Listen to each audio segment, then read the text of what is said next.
यदि कोई कहे भैया हमने तो देखा है नाम का प्रभाव कि पत्थर में कमल उत्पन्न हो गया, बोले मान लेना, संशय मत करना, दिमाग खराब है। पत्थर में कहीं कमल होता है? जल में कमल होता है। संशय मत करना, अगर वो नाम जापक है और वो चाहे तो पत्थर से कमल प्रकट कर दे, असंभव से संभव कर दे। बोले संशय मत करना, क्योंकि भगवान के नाम में अपार सामर्थ्य है। नाम को सुनने से, नाम को स्मरण करने से भीलनी सवरी भी परम भाग्यवती तथा शील और पुण्यमयी बन गई। तो क्या नहीं हो सकता नाम से। नाम वाल्मीक अजामिल के कछु, हु तो न साधन सामो। उल्टे पलटे नाम महातम, गुंजन जितो ललामो। वाल्मीकि जी, अजामिल जी, इनके पास तो कोई साधना नहीं थी, केवल उल्टे पुल्टे भगवान का नाम जप किया। भगवान की नाम महिमा ने घुंघची को जवाहरात बना दिया, घुंघची को जवाहरात बना दिया, अर्थात जो बेकार था उसे महामूल्यवान बना दिया उल्टे पुल्टे नाम जप करने से। परम रत्न स्वरूप हो गया, वो भगवत स्वरूप हो गया। गोस्वामी जी कह रहे हैं, राम ते अधिक नाम कर तब, जेहि किए नगर गत गामो। भय बजाई दाहिने, जो जपी तुलसीदास से बामो। नाम की शक्ति नामी भगवान से भी अधिक है, क्योंकि भगवान नाम जापक के अधीन हो जाते हैं, नाम नामी को अधीन कर लेता है। इस नाम ने ग्रामीण मनुष्यों को भी परम चतुर बना दिया, परम विद्वानों को भी जो दुर्लभ है वो ज्ञान प्रदान कर दिया ग्रामीणों को। ग्रामीण का तात्पर्य जो अनपढ़ गंवार, वो भी भगवान का नाम जप करके परम प्रवीण बन गए। असभ्यों को परम पुनीत महात्मा बना दिया नाम ने। गोस्वामी जी कह रहे हैं, इसी नाम को जप कर तुलसीदास सरीखे बुरे जीव डंके की चोट से कहता हूं अच्छे हो गए, डंके की चोट से कहता हूं अच्छे हो गए। तुलसीदास जी कहते हैं, हमारे जैसे बुरे जीव नाम के प्रभाव से, डंके की चोट से कहता हूं अच्छे हो गए।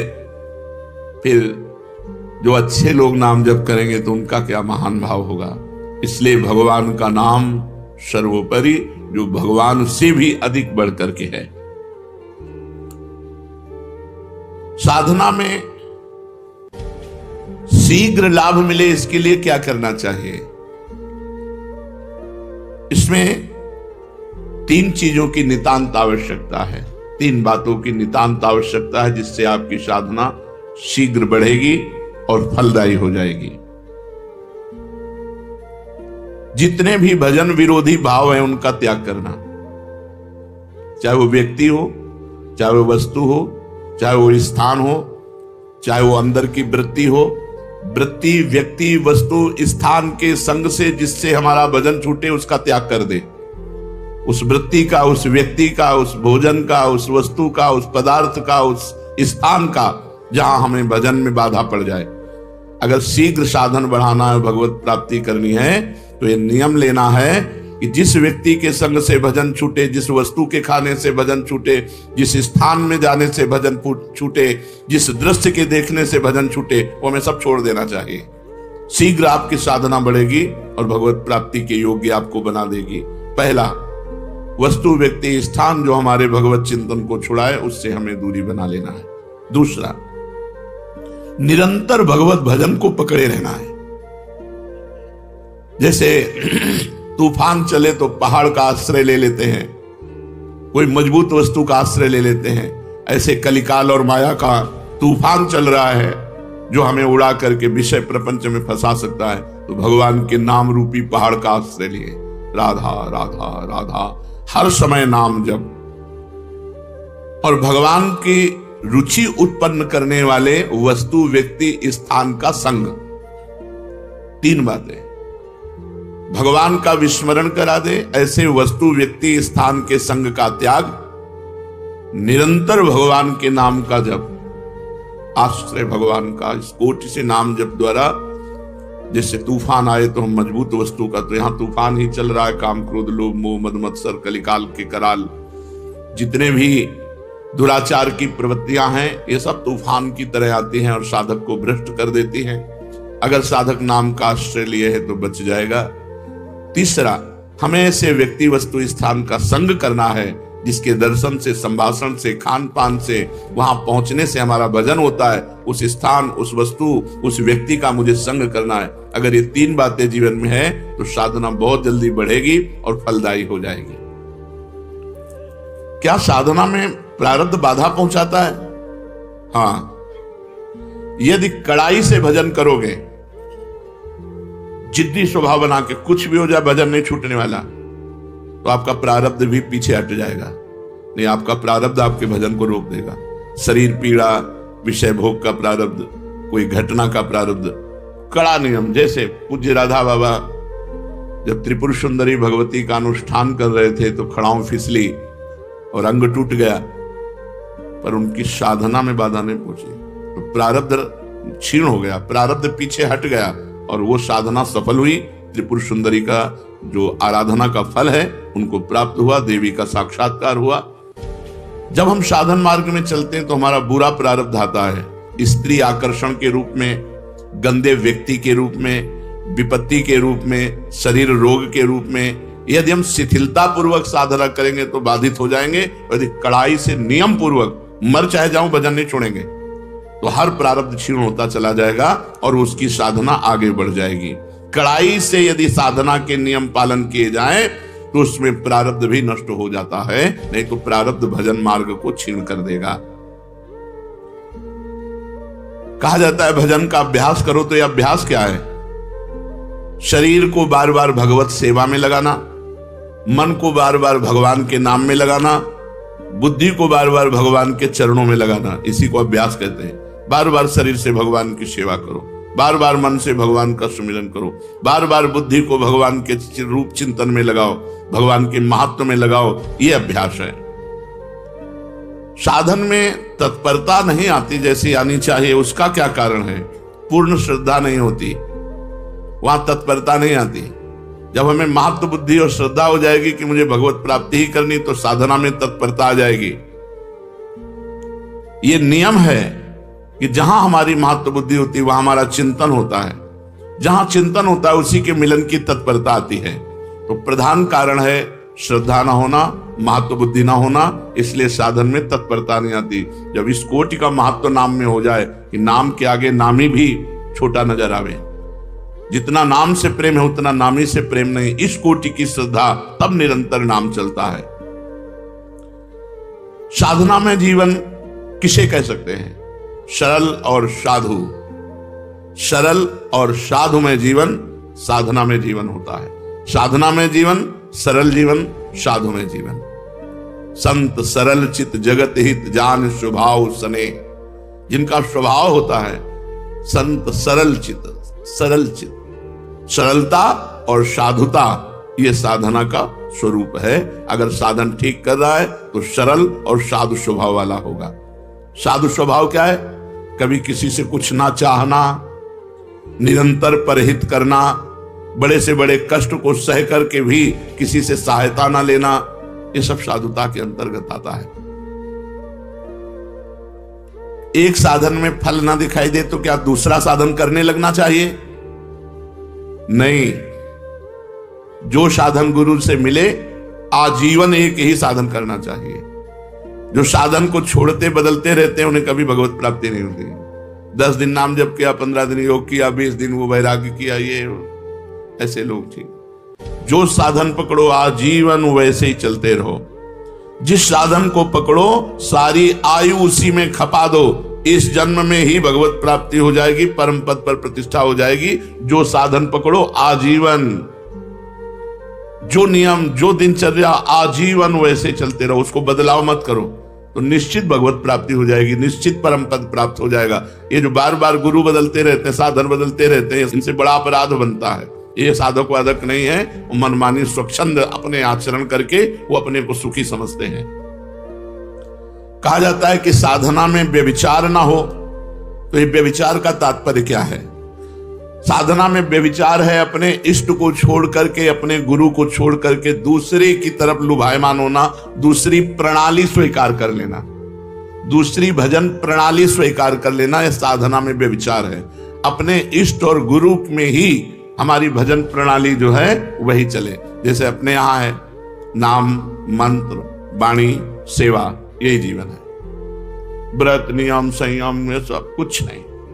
निरंतर नाम जप करो, मंत्र जप करो, वाणी जी का गायन करो और 8 पहर स्वामिनी जी की सेवा में रहो। यही हमारी दिनचर्या है। हमारा जो अंतिम लक्ष्य है वो श्री जी की सेवा है। 8 पहर स्वामिनी जी की दासी भाव से, सहचरी भाव से सेवा, तो अपनी प्रणाली में ही रहे। अन्य प्रणाली स्वीकार करना साधना में व्यभिचार है। विश्व में किसी भी उपासना का खंडन न करे और अपनी उपासना को सर्वश्रेष्ठ माने और अपनी उपासना को कभी बदले ना, ऐसा साधक अव्यभिचारी साधक कहा जाता है। और जो बार बार अपनी साधना को बदलता है वो व्यभिचारी साधक है, वो लक्ष्य को प्राप्त नहीं कर पाता। क्या साधना की जो हमें अनुभूति हो रही है उसे प्रकट करके किसी को बता देने में हानि होती है? अपनी साधना और साधना की सफलता कभी भी किसी से नहीं बतानी चाहिए, नहीं बाधा पड़ जाएगी, पक्का बाधा पड़ जाएगी। आपकी दिनचर्या क्या है और आपकी अनुभूति क्या है, मरते दम तक, जब तक भगवत साक्षात्कार न हो जाए तब तक ना बताओ। भगवत साक्षात्कार हो गया फिर तो कोई घाटा पड़ने वाला है ही नहीं। साधन काल में साधक को अपनी साधना और साधना की अनुभूति कभी किसी को भी नहीं बतानी चाहिए। चाहे कितना कोई आत्मीय हो, घर का हो, प्रेमी हो, अपनी साधना की और अपने साधन की अनुभूति की बात कभी नहीं कहनी चाहिए।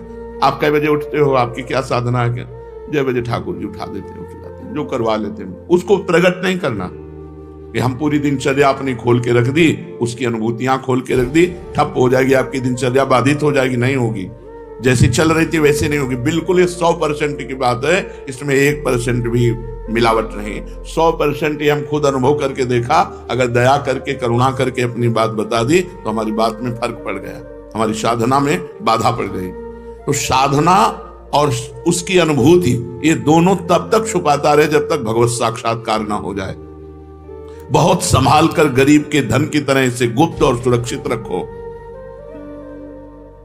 जीवन पर्यंत साधना का अभ्यास किया, मृत्युकालीन पर्यवसान क्या है, फिर क्या है?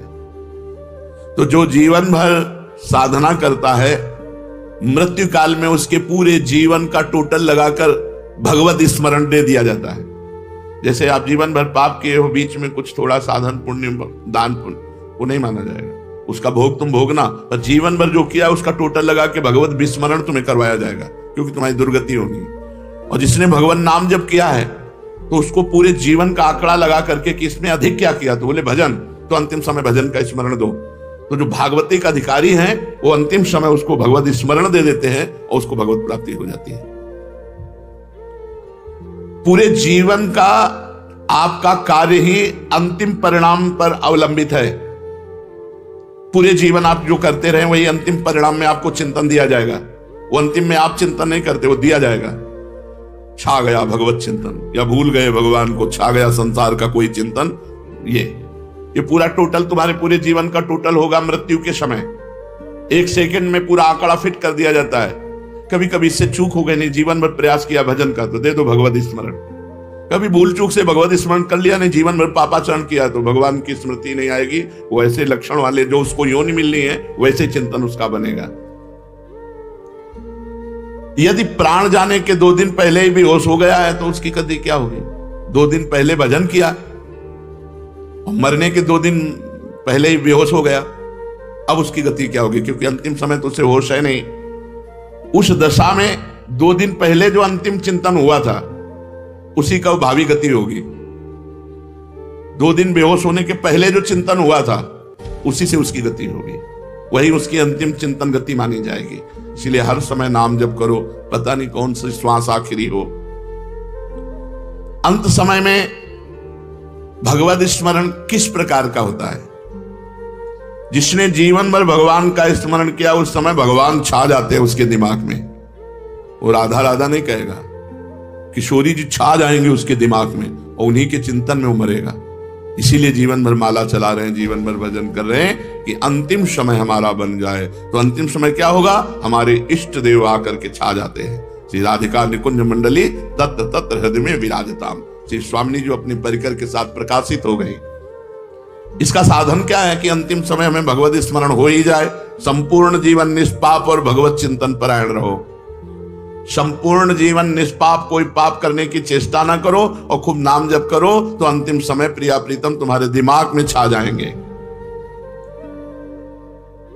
संपूर्ण जीवन भजन में लगाए तो संसारिक कार्य कैसे करें? जागतिक कार्य भी तो हैं, व्यापार है, नौकरी है, और भी सब कार्य है। आप कहते हो हर समय भजन करें तब अंतिम समय, तो कैसे संभव हो सकता है? स्वकर्मणा तमभ्यर्च भगवान ने आदेश किया। भगवान के आदेशानुसार आप चाहे जहां जो भी कार्य कर रहे हैं धर्मयुक्त, वो आपकी पूजा मानी जाएगी। आप ऑफिसर हो, आप जज हो, आप वकील हो, कुछ भी हो, आपका जो कर्म है वो निष्पाप होना चाहिए। वो धन के निमित्त से दोष को छुपा करके निर्दोषी को दंड दे दे, अपराध बन गया, पाप बन गया। आप अपने धर्म से चूक कर लिए, घूस लेकर के अपराधी को छोड़ दिया और निरपराध को दंड, आपसे पाप बन गया। व्यापार आप कम तौल रहे हैं, ज्यादा दाम ले रहे हैं, आपसे अपराध बन गया। नहीं तो स्वकर्मणा तमभ्यर्च, आपका स्वकर्म ही भगवान की पूजा बन जाएगी। किसानी, खेती, व्यापार जो भी आप कर रहे हैं, यदि धर्म पूर्वक करें और नाम जप करें तो और पूजा बने न बने, वो आपका कर्म ही पूजा बन गया और भगवान की प्राप्ति हो जाएगी। इस पूजन में सामग्री की आवश्यकता नहीं होती, सिर्फ धर्म की आवश्यकता होती है। मन का भाव ये होना चाहिए कि मैं जो कुछ कर रहा हूं वो सर्वव्यापी भगवान की सेवा कर रहा हूं। चाहे जो भी कार्य आपका है, जो भी नौकरी, पेशा, व्यापार जो भी है, वो भगवान की पूजा है। भगवान की पूजा में अधर्म का प्रवेश नहीं, अधर्म नहीं होना चाहिए। तमभ्यर्च स्वकर्मणा, आप जहां हो धर्म के अनुसार आचरण करो, सब बात बन जाएगी। अनंत ब्रह्मांडों का अधिकारी सबको देख रहा है, सबको देख रहा है। आज तुम कर लो मनमानी, पद मिला है, और जब वो तुम्हारे मनमानी का हिसाब करेगा तो फिर तुम झेल नहीं पाओगे, चाहे जो कोई हो, नहीं झेल पाओगे। बड़े बड़े को फैलते हुए देखा है। इसलिए स्वकर्मणा तमभ्यर्च, आपको जो पद मिला है, आपको जो सेवा मिली है, आपको जो अधिकार मिला है, वो भगवान की पूजा है। बहुत होश से करना, उसमें घूस लेना, अधर्म आचरण करना या गरीब को सताना, निर्दोष को सताना, ये बड़ा भारी पड़ेगा।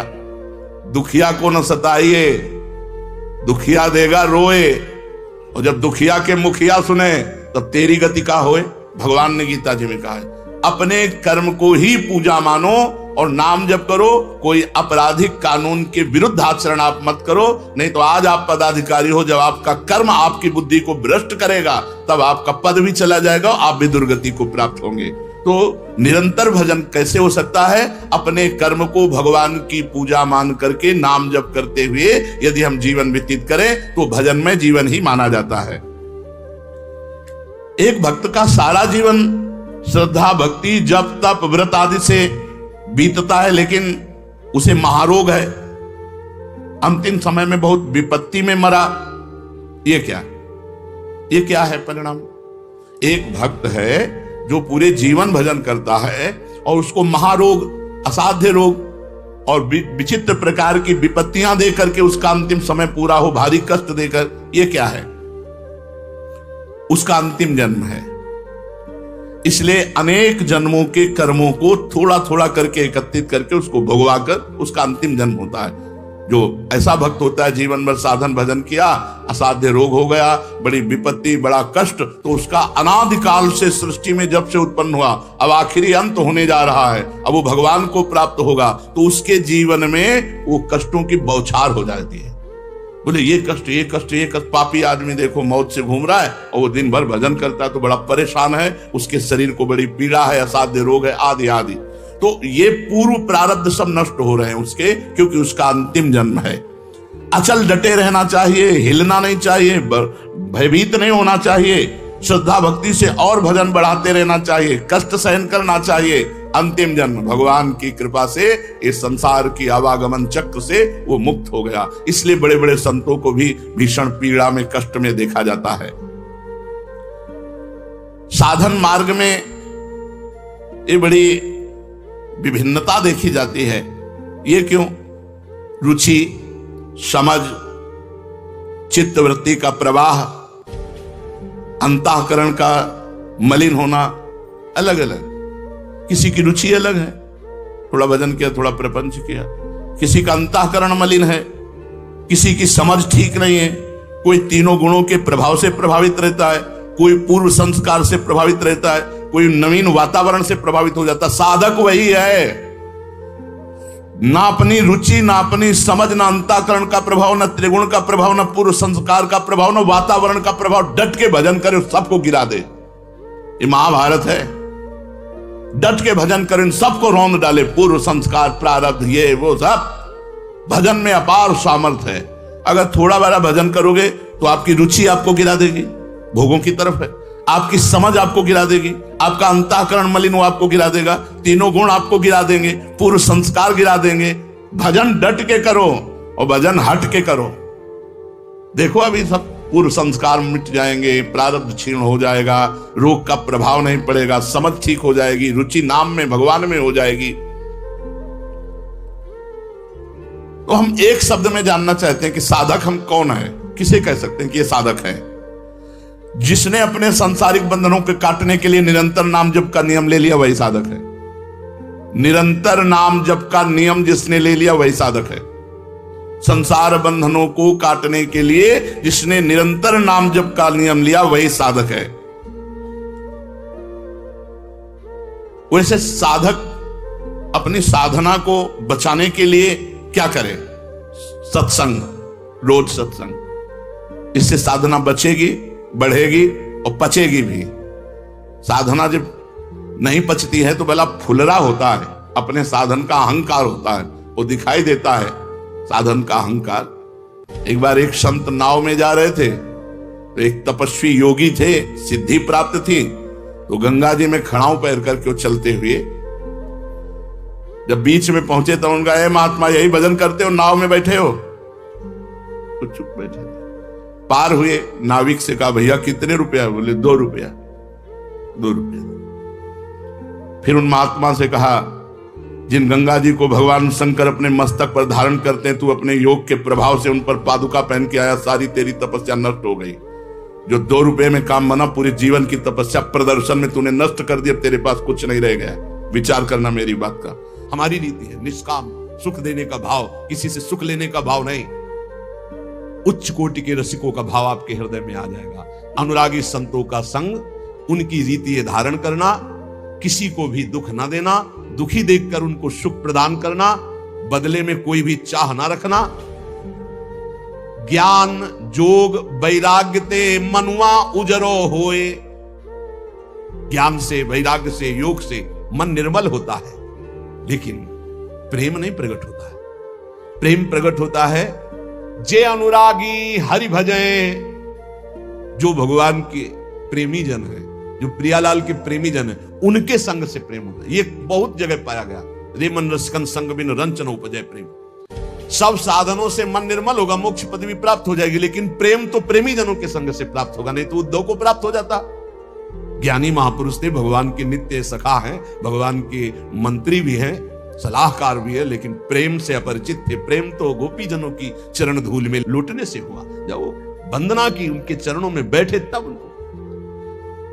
अगर अनुरागी संतों का संग मिल जाए तो रोम रोम आनंद भरे, दुख को डारी निकारी, जो कछु करे सो हरि करे, सिर को भार उतार। अब चिंता छोड़, रसिकों का संग कर, खूब नाम जप कर, रोम रोम आनंद में भर जाएगा। जो कुछ चिंताएं हो सब हरि के ऊपर छोड़ दो, अब करो जो तुम्हारा मन आए। ये बिल्कुल बेपरवाह हो जाओ। सच्ची मानो इस मार्ग में सफल वही हो पाया है जिसने नौका की डांडी फेंक दी और बैठ गया नाव में। मनावे तो डुबो देना, मनावे तो पार कर देना। वो नौका चलानी ही नहीं पड़ी है, वो नदियां ही सूख गई है। ऐसा खेल है।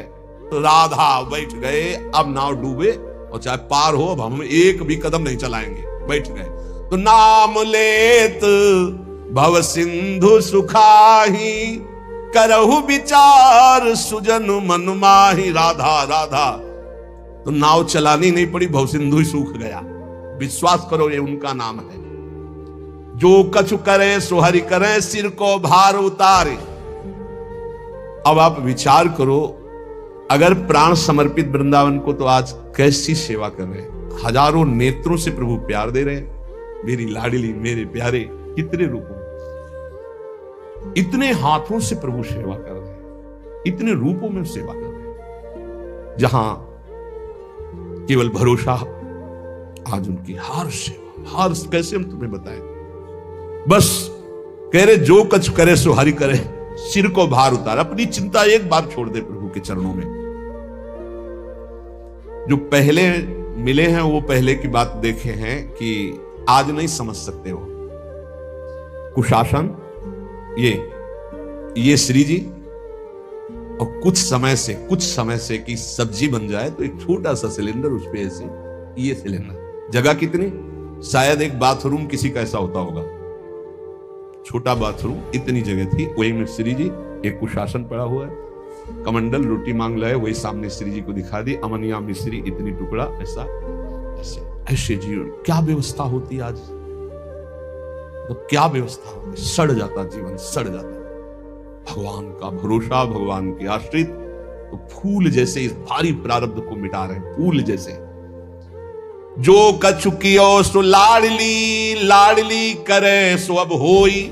अभी तक जो कुछ किया मेरी लाडली ने, अब आगे जो कुछ करेंगे सब लाडली जो करेंगे। कैसे कैसे तुम्हें, मतलब हर कदम कदम पे केवल उनकी कृपा ही कृपा, दुलार ही दुलार दिखाई देता है, दुलार ही दुलार। जो कछु कियो सो लाडली, लाडली करे सो होई, और लाडली करे सो होएगो, तो अब निर्भय हो गए सोई। मस्त हो जाओ। ये आज का सत्संग है ना, ये नित्य बिहार के अष्टाचार्यों में से है श्री स्वामी ललित किशोरी देव जी महाराज, जिनकी बात बिहारी जो हाथ जोड़ के सुनते हैं, क्योंकि बिहारी जो की ठसक में उनकी सहचरी है, पक्की बात समझ लेना। अब जो कुछ करे सो लाडली, निर्भय होए के सोई। तो बोले देखो बाबा कह रहा कि सो अब कोई काम करने की जरूरत नहीं है। नहीं, नहीं कह सकते। काहू केवल भजन को काहू के आचार, और व्यास भरोसे कुंवर के सोवत पाव पसार। ये स्थिति है निश्चिंतता, निर्भयता, बेपरवाही। शरीर से जो क्रियाएं भागवती खो रही प्रभु को अर्पित है, नाम जप कर रहे, भरोसा दृढ़ प्रियाजू का, बेपरवाही का नाम यहाँ पैर पसार कर सोना है। अब मुझे कल्याण हो, सुख हो, मोक्ष, ये सब कर्म धर्म यहाँ बटे जेवरी, मुक्ति भरे यहाँ पानी, मुक्ति भरे यहाँ पानी, यहाँ परिहारी है मुक्ति। ये केवल बातें नहीं है। वो सब जब आगे बढ़ोगे तो आपको भी वही आ जाएगा, जो लिखा है वही आ जाएगा।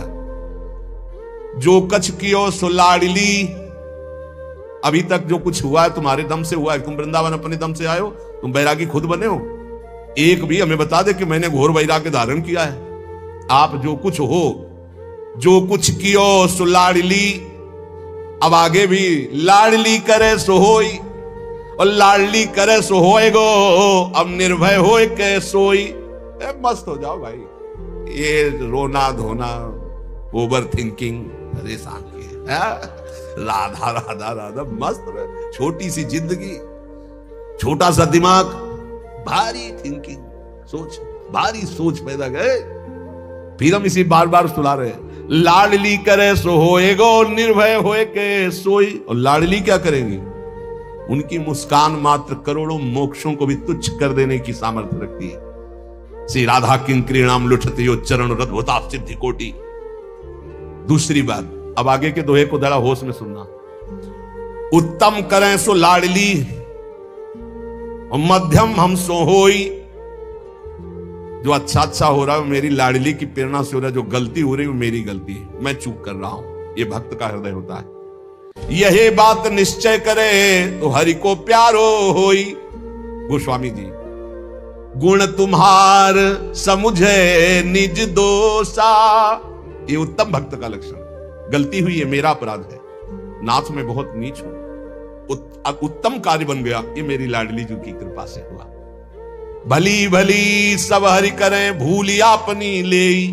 भूल हो गई, मेरे से गलती हो गई, अच्छा हुआ मेरे प्रभु ने करवा दिया। प्रेम प्रीति रस रीति मन में रहो कि गे, चाहे घर में रहो चाहे जंगल में रहो। एक बात समझ लो, अगर अपराध बनता है तो उसे तुम स्वीकार करो, मेरे से गलती हो गई। अच्छा होता है तो मेरी लाडली जो निकल, और है भी ऐसा। जब ऐसा आप स्वीकार करोगे, आपका हृदय जलेगा तो लाडली जो कृपा कर देंगी, भोक्ता अहम को खींच लेंगी, कोई अपराधी नहीं बनेगा। सावधान, सुवत पाव पसार से कह रहे, सावधान नित हरि भजय। और फिर अंत होई जो भूल, तो तन मन की सुधि ना रहे, ताचिन हरि अनुकूल। ये दूसरा गूढ़ सिद्धांत। बड़ी सावधानी से भजन करें। अब कोई अपराध बन गया, कोई गलती हो गई, हरि उसका संग नहीं छोड़ेंगे, हरि उसके पक्ष में रहते हैं, अपराध को तत्काल भस्म कर देते हैं, उसका पतन नहीं होगा। ध्यान रखना, एक अलग सिद्धांत है। सावधान होकर अपने भजन मार्ग में लगा हुआ है, अचानक कोई अपराध, कोई चूक, कोई गलती हो गई, हरि हृदय में बैठ के तत्काल भस्म कर दिए, उसका कोई आगे पीछे के जोड़ में नहीं लगेगा। अरे बहुत बड़े लाभ का मार्ग है। मन इंद्री को बस करे। तीसरी बात, बड़ा जितेंद्रिय, बड़ा मनोनिग्रही है, मन को अपने अधीन कर लिया, इंद्रियों को अधीन कर लिया। लेकिन भगवत प्रेमी महात्माओं का संग नहीं हुआ तो भगवत प्रेम नहीं हुआ। तो हरिसो न भई पिछानी, तो तन छूटे कहां जाएगो, यह भ्रम ना जानी। अब पता नहीं कहां जाएगा, कोई भरोसा नहीं, क्योंकि हरि से परिचय नहीं हुआ, बड़ा जितेंद्रिय। यही गुप्त बात रसिकों से समझी जाती है। यद्यपि भक्त अनन्य जो, विषय इंद्रियन बस होए, कर्मठ कोटि जितेंद्रियन ते ही समलाहे न कोई। न जितेंद्रिय न मनोनिग्रही है। पर हमारे माई श्यामाजू को राज है, तो कहां जाएगा, बोले श्यामाजू के पास जाएगा। इसकी समानता करोड़ों जितेंद्रिय नहीं कर सकते, करोड़ों कर्मकांडी नहीं कर सकते। बोले क्यों? क्यों? श्यामा श्याम का अनन्य है। वो बोले ये, बोले मन इंद्री को बस करे, जितेंद्रिय मनोनिग्रही है, पर श्यामाजू की धसक नहीं, हरि से प्रेम नहीं। बोले हम परिणाम में नहीं बता सकते कहां जाएगा ये। ज्ञान जोग वैराग्यते, ये दुर्लभ है धाम। ये जो बात कही जा रही ना भरोसे की, ये ज्ञान से, वैराग्य से, योग से भी दुर्लभ बात है हमारे माई श्यामाजू को राज। यहां के बासी यह चाहे, इस ब्रज रज में हो विश्राम, हमारा पूर्ण विश्राम यही हो, यही मरूं, राधा राधा राधा, और इसी धूल में धूसरित होकर प्राण त्याग दे, यही ये सर्वोत्तम गति। आचारी सो ठाकुर डरे, ढींग नहीं आवन दे। छूना नहीं, ठाकुर जी भी कहते हैं हमसे भी दूर रहो, हमें भी मत छूना। आचारी सो ठाकुर डरे, ढींग नहीं आवन दे। ठाकुर जी नजदीक नहीं आने देते, ऐसी माया भेजते रहते हैं बहुत, ये नहीं अपने को। देखो कुछ बातें ऐसी जो अपनी उपासना के लिए अनिवार्य है, उसमें ये नहीं है कि ये है इसलिए नहीं छुआ जा रहा है, ऐसी बात नहीं है। सब में भगवान है। अगर हे बन करके छूने वाली बात है कि ये तो नीच हमें छू, तो उससे ज्यादा नीच आपका अहम है जो आप समझ नहीं पा रहे। प्रेमी साधु कौमगी कह रीजी अंक भर ले। ठाकुर जी की लीला में पढ़िए, गोविंद कुंड में जब गोविंद स्वामी जी ने धकेला था ठाकुर जी को, तो क्यों? क्योंकि किसके साथ खेलते थे? कान्हा नाम था उसका भी, चतुर्वर्ण में प्रकट हुआ था, चौथे वर्ण में ठाकुर जी उसके साथ खेलते थे। बस ये ध्यान रखना है, ज्यादा अपना अहम बढ़ा के कि हम बहुत ऊंचे हैं, छुआ छूत और ये सब, ज्यादा अपने को ठाकुर जी नजदीक नहीं आने देंगे, वहां दैन्य का प्रवेश है। आचार्य सो ठाकुर डरे, ढिग नहीं आवन दे। प्रेमी साधु कौमग के रीझी अंक भर ले। हमारे प्रभु प्रेम पसंद करते हैं। भगवती माया का हर जगह सिक्का है, जहां बात ना बनती हो ना, गड्डी निकालो, हर जगह बात, एक जगह बात नहीं बनेगी ठाकुर जी के पास और ठाकुर जी के प्रेमी जनों के पास। दो जगह माया का प्रवेश। अगर माया का प्रवेश जहां है कि तुम्हारे रुपए के बल से तुम्हारा हर काम बन रहा है, तो वो माया जनित ही काम बन रहा है। ध्यान रखना, वो भगवान और भगवत प्रेमी महात्मा के यहां नहीं। पक्की बात समझ लेना, अगर रुपए के बल से तुम्हारा आदर हो रहा है, जहां किसी की पहुंच नहीं वहां रुपए से पहुंच गए, तो माया ही है, वहां ना भगवान है ना भगवान के भक्त है, पक्का समझ। और न दर्शन का सुख प्राप्त कर पाएगा, पक्का। एक आदमी है लाइन में खड़ा, धक्का लग रहा है और वो अंदर से आर्त भाव से कैसे दर्शन करूं, और धक्के खाते खाते जब पहुंचा तो आंसू भरकर प्रभु की तरफ देख रहा है, वो दर्शन पा रहा है। जहां रुपए का महत्व है मातुआ दर्शन नहीं होते, जहां रुपए का महत्व अध्यात्म सुनकर के बदलाव नहीं होता, जहां रुपए का महत्व है वहां भगवान की भक्ति की महिमा नहीं होती, पक्का समझ लेना। माया का महत्व और भक्ति का महत्व बिल्कुल अलग होता है। प्रेमी साधु को मग के रीज अंक भर ले ही। इसलिए प्रेम मार्ग का अनुसरण अपने आप हम लोगों को मिल गया है, हेतु की भाव से प्रिया दुखी। अब अन्य की तरफ झांकना भी नहीं। अनहोनी होनी करे, ऐसी हमारी लाडली है कि ऐसा नहीं हो सकता, तो बोले हो जाएगा। अनहोनी बहुत पापी नीच है, इसको परम पद कैसे मिल जाएगा? नहीं मिल जाएगा, मिल जाएगा, पक्का मिल जाएगा। हमारी लाडली में सामर्थ्य है ऐसी। और होनी को मिट जाए, जो होनी होनी पक्की उसको मिटा देंगी। बिल्कुल बेपरवाह रहो, मस्त रहो। ये मान लो मेरी बात, जो नहीं हो सकता वो भी लाडली जो कर सकती हो, जो पक्का होना वो बिल्कुल होने ही नहीं देंगी। मेरी लाडली जो में अपार सामर्थ्य। अनहोनी होनी करे, होनी हो मिट जाए, कुंज विहारिणी। ये अंतर की बात पकड़ लो, तुमसे सच्ची कहते हैं, श्री जी बहुत कृपालु है।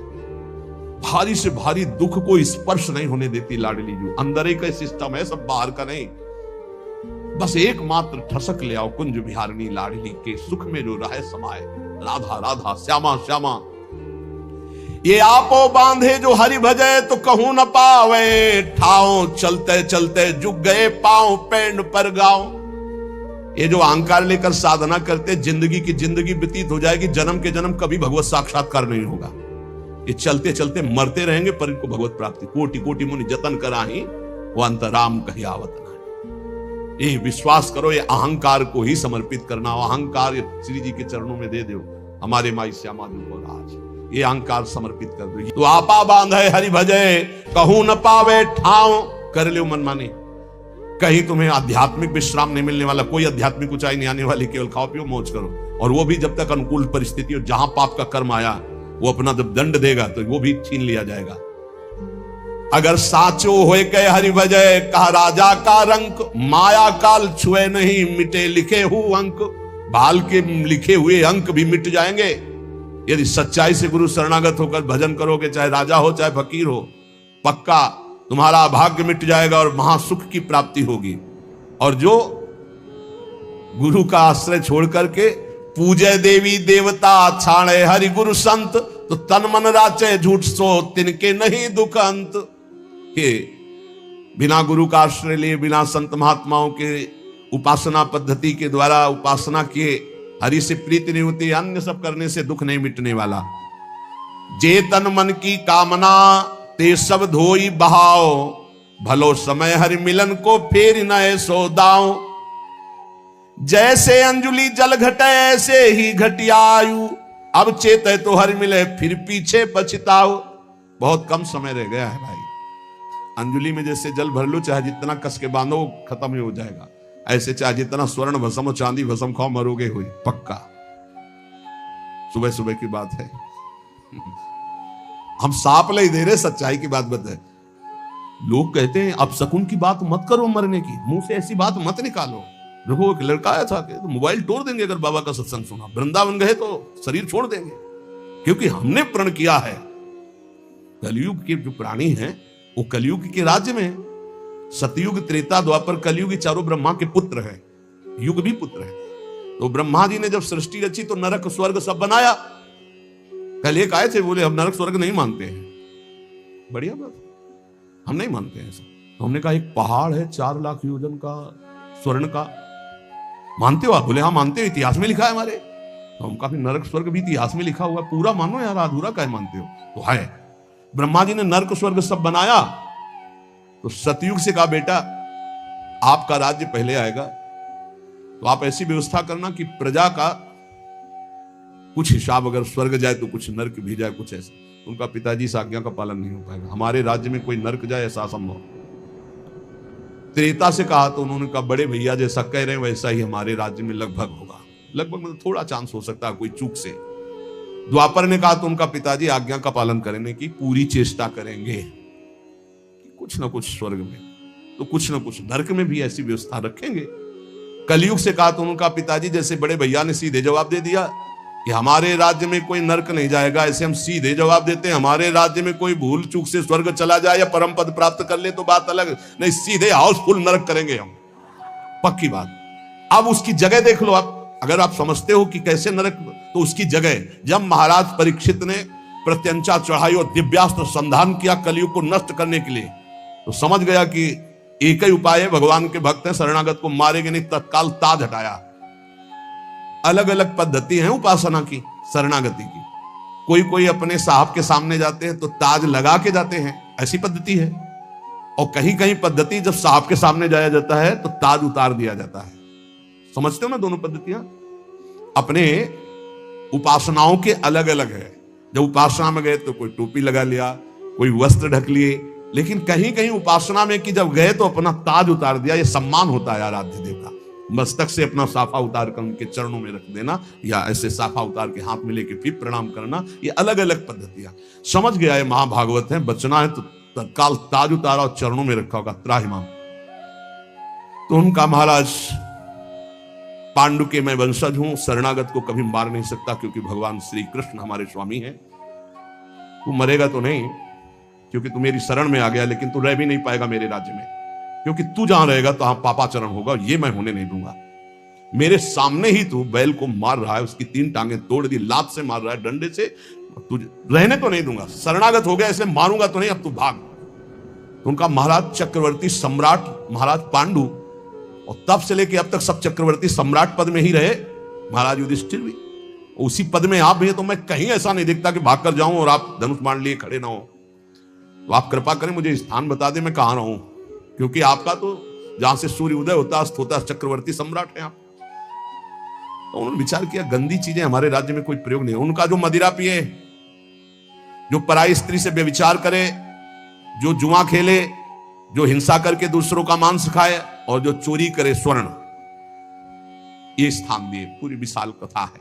नए नए लड़का अब यही पी रहे हैं, उसको बुरा नहीं मानते। तो देखो घर घर शराब जी का आदर, जैसे घर घर पहले गंगा जल की बोतल मिलती थी, यमुना जल की बोतल मिलती थी अलमारियों में, ऐसे एक अलमारी अब वीआईपी घर में बनाई जाती है शराब की, अलग अलग क्वालिटी की, देसी अंग्रेजी नहीं बनाई जाती। स्वागत के लिए खोला दरवाजा उस खिड़की का, और सर आप क्या पसंद करेंगे, ये स्वागत है।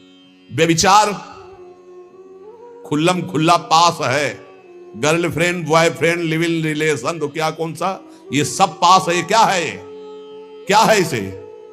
आज ये गर्लफ्रेंड बॉयफ्रेंड से ब्रेकअप, बॉयफ्रेंड गर्लफ्रेंड से ब्रेकअप, नया बॉयफ्रेंड नई गर्लफ्रेंड, इसको आप क्या कहेंगे? आओ हमारी शास्त्रीय भाषा में इसको क्या कहेंगे? ये खुल्लम खुल्ला व्यभिचार। पत्नी पति से कहती तुम्हें जो पसंद है मैं रोकती हूं, मुझे जो पसंद है तुम नहीं रोक सकते। कलयुग, कलयुग भगवान का खेल। पतिवंचक पर पति रति करई, रो रो नरक कल्प सत परई। और ऐसे ही अपनी पत्नी का त्याग करके दूसरी स्त्रियों से रमण करने वाला घोर व्यभिचारी नरकों को प्राप्त होता है, तामिष्ट अंध तामिष्ट नरकों को प्राप्त होता है। चोरी, स्वर्ण की चोरी, अरे कोई मरे कोई मतलब नहीं, ऐसे जंजीर खींची चल दिए।